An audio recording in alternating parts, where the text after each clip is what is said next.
Hello, new subscribers, and welcome to those people who just happen to be, stumbling around on the internet, on YouTube, looking for ideas on how to play craps. Welcome. Anyway, in this session, I'm going to continue on where I left off earlier in the morning today with my Eureka strategy and my testing. So far, it's showing pretty good success. I've run about a total of, 9 sessions roughly, some of them not recorded. And I have yet to go ahead and, knock on wood, run out at that higher tier of the $400 level. Yes, I acknowledge this is, in a sense, a martingale. Matter of fact, it is a martingale. But considering we have 4 of the numbers that have the most combinations of coming in, and you're only hitting it for one win before you regress, step back down, I think it's worth the risk of taking a 525 bankroll, session bankroll, and giving this a shot. If perhaps that's not a bankroll that you're comfortable with playing with, then perhaps this might not be for you. But, you can try off with just the 4 or 2, which is what I really suggest people start at to build it up. It's more of a conservative way. And again, this strategy is set up based on the fact that the average shooter only shoots for 7 rolls. So at the higher tiers, by only limiting it to 3 or 4 rolls, it's a lot better, of course, than running into a long streak of a 50-50 on a roulette table, playing the high-low or the black or red or numbers like that, because those trends really hit. But you really don't see that often a long roll of 7s, unless you're at a table where completely, guys are unlucky, and streaks like that happen. So anyway, with that in mind, we left off with the 7. So let's go ahead and continue on. I want to go ahead and roll to establish a point before I start firing this up. And I encourage everybody to go ahead and test this on your own. And you, within yourself, make the determination whether or not it's comfortable for you. And I tell people all the time, hey, you know what? Don't play this online. Forget about it. Don't even talk about, don't even think about playing online. Again, don't think about it. It's not a safe way of doing it, because they can, in my opinion, put cookies on your computer or cookies on the server's computer to throw you curveballs. And I don't want that to happen to anybody. I don't want anybody to lose their money. And that's the reason why even on bubble craps machines, I don't shoot. And the reason why is there was one trip where I could see this guy was kind of struggling, having a hard time with things. And he ended up having $2,000 of pressing on the table. And as a result of my shooting, he lost it all. And that kind of killed my heart a little bit. And I don't like doing that. So for that reason, I don't want my actions to result in somebody else's loss, even though they're making the conscious choice of betting as they do. Anyway, so that's why I don't shoot. And that's another reason why when I sit down at a bubble craps machine, I want people there, because I don't want to be the shooter, and I want other people to go ahead and do it. So, and that's another reason why I generally don't record or didn't record my trip in Vegas like Crap Strategy Live does.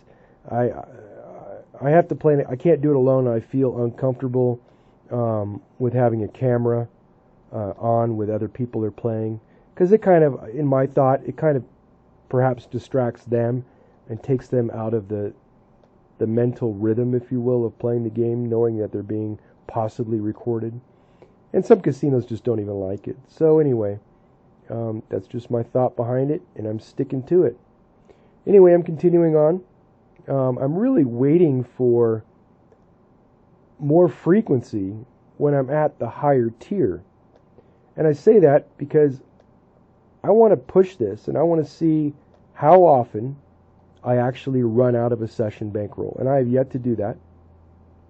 Knock on wood. But you know what? If it happens, it does. I'm at the 3rd roll. And there we have it. So who knows? I might have that chance of doing that right now.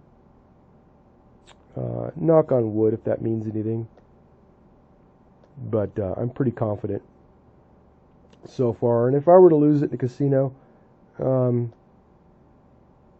not to boast, but I think I'd be okay. You know, at level 3, making $10 a pop, this could turn a $200 hour into a $400 hour.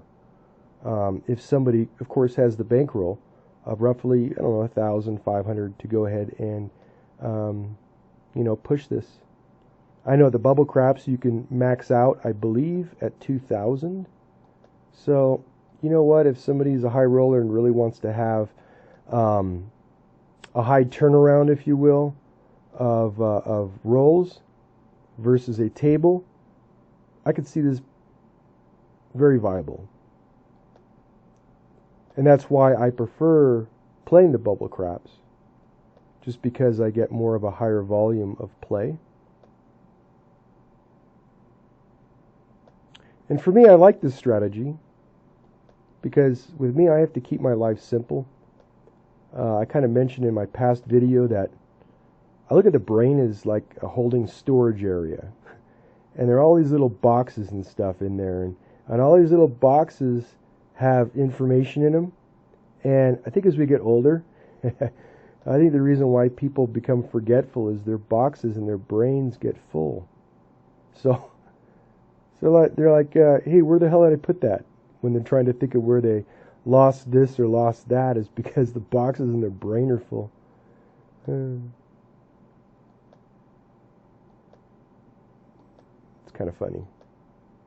Anyway, here we are at the quarter level. Again, I'm getting a nice little choppy table here, which is going to be expected at most tables, but gives me the idea to see how sustainable this is.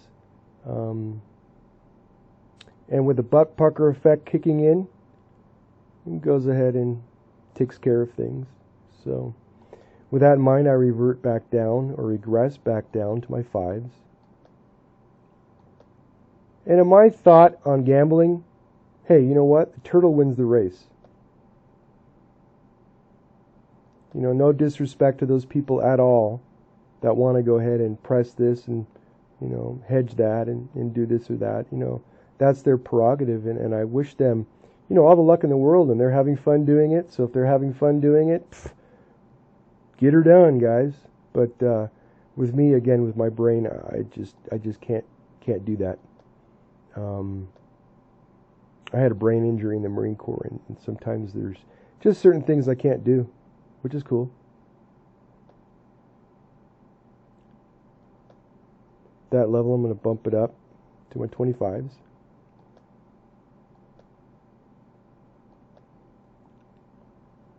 Drop it back down to my 5s.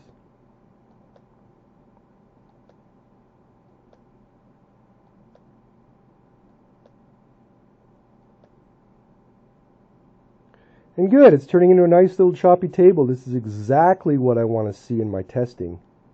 Exactly what I want to see. And, it's my belief that, some simulators can keep track of how you're playing. And again, put cookies. I don't know if this simulator does that.